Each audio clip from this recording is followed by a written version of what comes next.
You're a really bad wife. You're always too dull. Troy and Catherine, my husband and my sister-in-law, are always verbally abusing me. Get out and leave this house, you worthless wife who doesn't even do her household chores. Jennifer, my mother-in-law, said this and randomly grabbed salt and spilled it all over me. Because of this, my whole clothes were covered with salt, and some of it went in my mouth, which was very salty.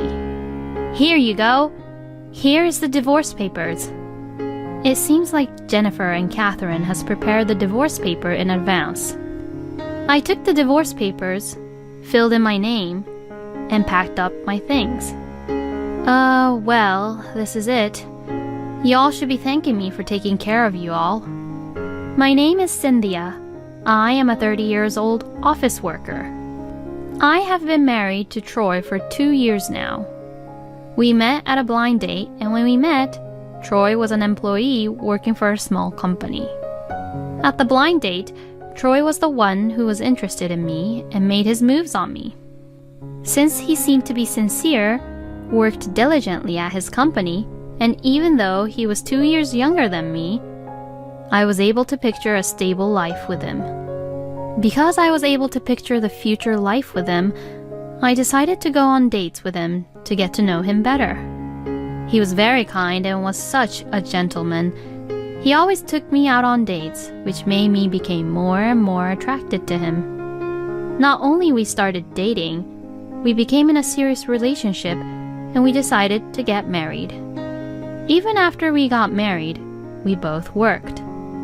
We shared the household chores and lived happily with balancing our work life and life at home. And even after being married to Troy for 2 years, our happiness hasn't changed. But then one day, Troy suddenly just quit his job. Why did you quit your workplace so suddenly?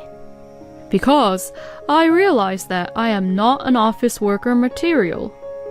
With that kind of reason? What do you mean with that kind of reason? Cynthia, I thought you were on my side all the time. What? No, that's not what I meant. Of course, honey, I'm always on your side, but I just wanted you to discuss these kind of matters to me before you make any decisions. Oh, my bad. But I just wanted to quit right away. Troy said this as he was scratching his head. I was very much surprised because I had no idea that my husband hated his job this much to quit right away so suddenly. For now, it's okay with Troy quitting his job because I make a good amount of money from my work. But I would like him to find his next job as soon as possible. But then, 2 weeks later, my husband made a surprising statement. Hey, Cynthia, I'm going to start a boba tea place. What? Are you being serious right now, Troy? The boba tea price cost is cheap and I can do it with a small tenant. Oh no. Troy, have you ever worked in a food service industry before, like a cafe or restaurant or even a cafeteria? No, I never experienced food service industry. Then, I don't think you opening a boba tea place is a good idea because I don't think you will be successful and won't make any profits. Why are you saying such thing? Don't make any assumptions before I even try. Well, I can understand you wanting to have your own cafe or restaurant or boba tea place if you ever had an experience working in the food service industry before. But opening a boba tea place out of the blue doesn't sound like such a good idea. I don't care what you say, Cynthia. I will be opening my boba tea place. I don't like the idea of working for someone else, so I'll be the boss of my own boba tea place. My husband, without listening to me, proceeded to prepare opening the boba tea place on his own. I told Troy that I would not cooperate in any way of him doing the boba tea place, and that he should do it on his own. But to my surprise, he decided on the design and concept of the boba tea place and prepared to open the boba tea place on his own. As I watched Troy's boba tea place taking shape, I decided that if he was doing so well, I would see how the place goes. Then, my husband really opened a boba tea place all on his own. The boba tea place has a nice atmosphere and the location is not that bad. For a moment, I thought Troy's boba tea place could really be a thriving business.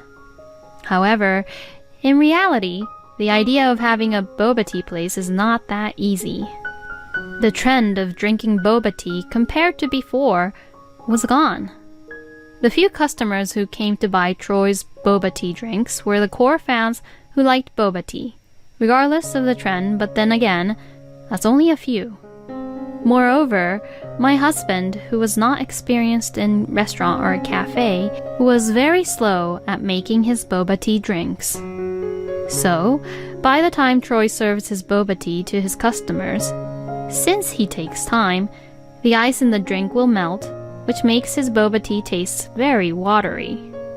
Because of that, Troy has no regular customers who would come to drink his boba teas again, has no buzz, and has no profit at all.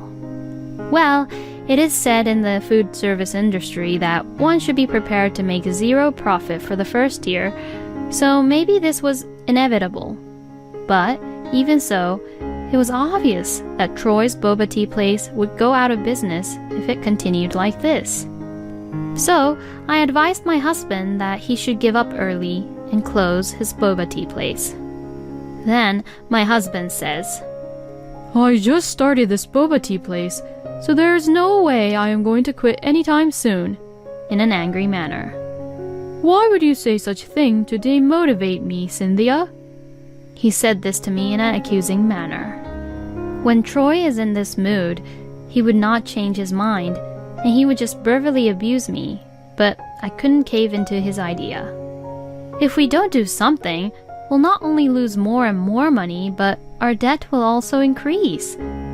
By now, don't you realize it's reckless to open a boba tea place without any plan?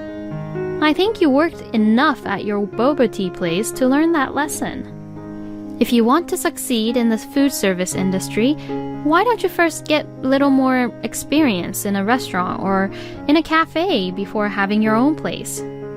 I tried my best to convince him and make him understand my point of view, but he would not even listen to me and understand where I am coming from.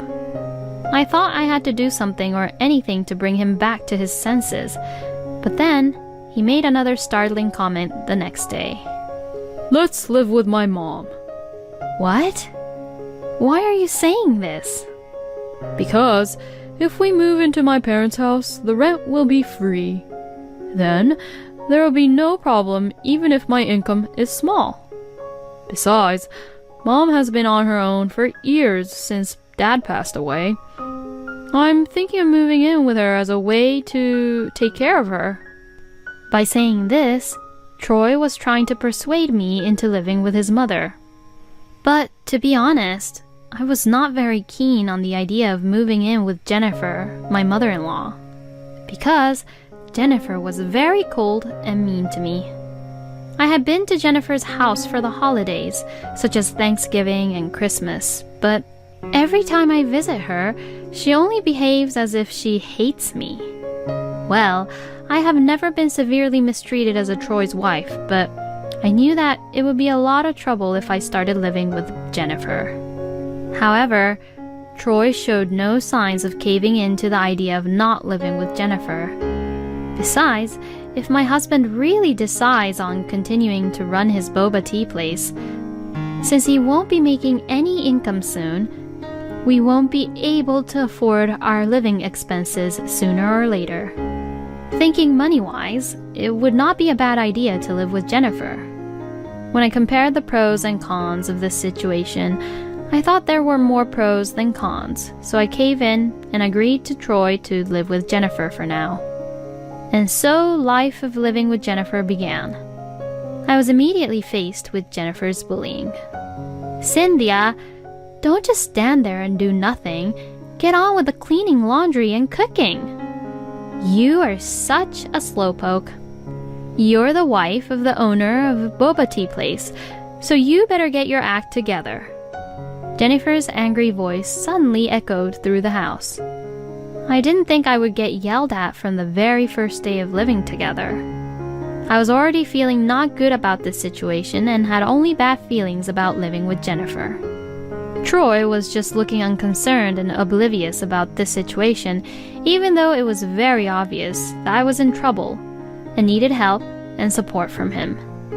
And there was one more person who was mean and annoyed me at Jennifer's house.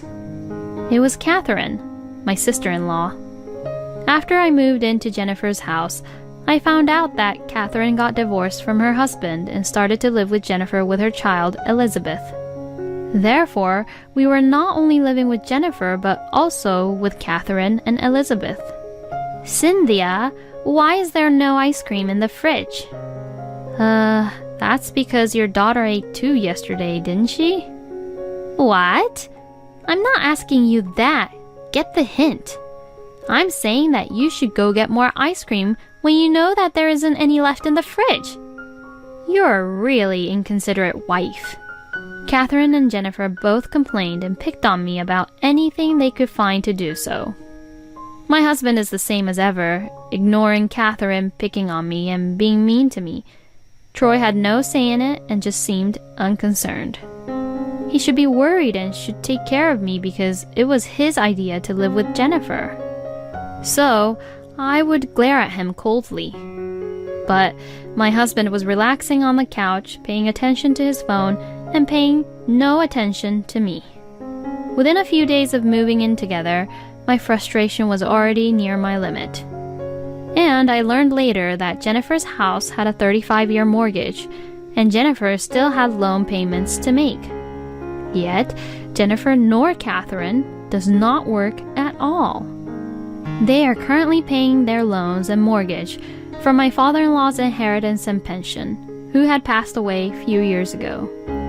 If Jennifer was living alone, she could manage to pay the loan. But now, since that Catherine and Elizabeth is living with her, paying off her payments have become much more difficult for Jennifer.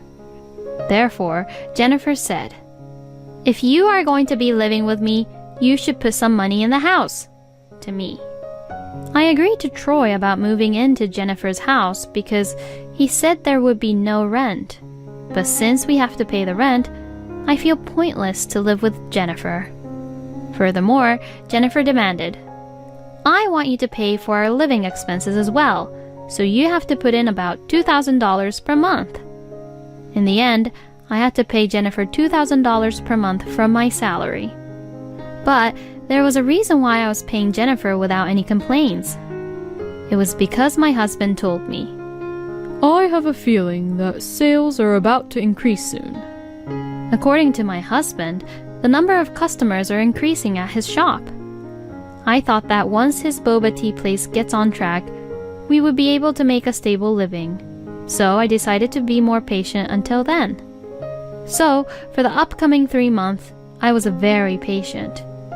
In the meantime, Jennifer and Catherine continued picking on me and being mean to me. Since I was about to reach my limit, I decided to sneak out and visit my husband's boba tea place unannounced. But, to my surprise, there were no customers there. I watched his boba tea place from a distance for a while, but there was no sign of any customers at all. Maybe my husband was lying. That thought crossed my mind. At the same time, at my workplace, I succeeded on my project and was getting a promotion. After getting my promotion, I was put in charge of a joint project with a new company. Since it's a new project with a different new company and I was in charge of this project, I had a lot to do for my work. Working overtime became normal, and there were times when I had to come in very early for work. This meant that I had less and less time to do household chores. If possible, I wanted Jennifer and Catherine, who are always at home, to do the household chores, but they stubbornly refused. Household chores are for the wife's job. By saying that, both Jennifer and Catherine refused to do any of the household chores and just left it to me to do them. So, when I couldn't do household chores for a while because of the new project I was in charge of, the laundry piled up, the room was covered with dust, and it became a real mess. Moreover, I have to also prepare dinner for them, and on days when I have to work late, Jennifer, Catherine, and Troy would have expensive food delivered to home for them to enjoy and leave nothing for me to eat. And even though I am unable to do household chores because of my work, Jennifer and Catherine just blames me for it. Recently, not only Jennifer and Catherine, but even my husband blames me. You're a really bad wife. You're always too dull. My husband and my sister-in-law are always verbally abusing me. Get out and leave this house, you worthless wife who doesn't even do her household chores. Then Jennifer said this and randomly grabbed salt and spilled it all over me. Because of this, my whole clothes were covered with salt, and some of it went in my mouth, which was very salty. This is way out of hand, and this situation is too horrible. I have tried my best to do the housework in my own way, and I have contributed in many other ways, such as putting in money for living expenses. And yet, I get such treatment like this. You're the one who feeds off from Troy's earnings, and doing nothing but being so arrogant. What? Yeah, that's right. I really don't know what you're doing not doing household chores when you're only earning such a small amount like an allowance from your job. You're probably saying that you are working overtime to cover up the affair you are having behind Troy's back, aren't you? Huh? What? Cynthia, you are having an affair while I'm working hard to run my boba tea store? I should get alimony for this. My in-laws continued the conversation with premise of me having an affair with another man behind Troy's back. Then, Jennifer took out some papers from a drawer and handed it to me. Here you go. Here are the divorce papers. When I saw the papers, I saw Troy's handwriting and his signature. It seemed like Troy, Jennifer, and Catherine has prepared the divorce paper in advance. I couldn't take it anymore. Why am I the one who is working the hardest, being pushed around so much? I am getting the hell out of this house. I took the divorce papers, filled in my name, and packed up my belongings. As I walked to the front door with my belongings, my in-laws saw me off with grins on their faces. Now, what a relief! We finally got rid of the trouble of this house. You deserve to live a lonely life on your own. How could they be so horrible? I regret the fact that I worked so hard to make the livings for these people. I didn't want to leave without saying anything back to them. I said to my in-laws in such a mean tone. Well, this is it. You all should be thanking me for taking care of you all. I know you guys are the ones who will be in trouble when I'm gone. I wish you all the best. When I said this, the in-laws looked at me with wide eyes and made a fuss, but I ignored them and just left their house. I then immediately submitted the divorce papers, rented an apartment for a single person, and began to live a comfortable life on my own. Why didn't I do this earlier? I should have left that house right away. Regretting my slow decision, I still lived a peaceful and tranquil life from then on. Incidentally, for some reason, Jennifer, who was now my ex-mother-in-law, kept calling me a lot after I left the house. Either she hadn't abused me enough yet, or she had found out the truth about her husband's earnings. I never bothered to find out why.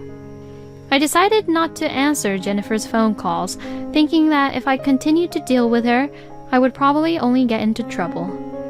I went on with my life, and a year had passed in the blink of an eye. Then I received a call from an unknown number. At first, I thought it would be best not to answer, but then I thought it might be a call from a business partner or a business-related call. With that thought in my mind, I hurried to answer the phone. Then, to my surprise, it was my ex-mother-in-law's voice coming through the phone. Ah, Cynthia, finally you picked up the phone.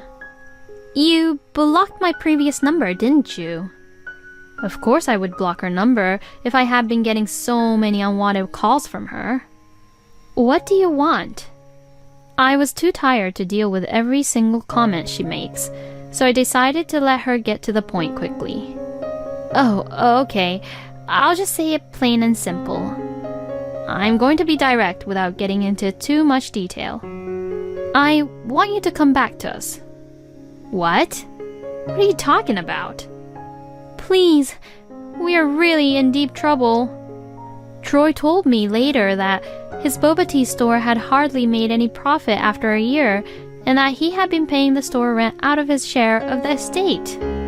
That's when I first found out and learned that Cynthia, you had been putting money into our house and helping out our living expenses. I'm glad you finally realized this. I wish you had told me this from the beginning. Are you sure you should be talking like that to me right now? I'm the only one who you can rely on now, aren't I?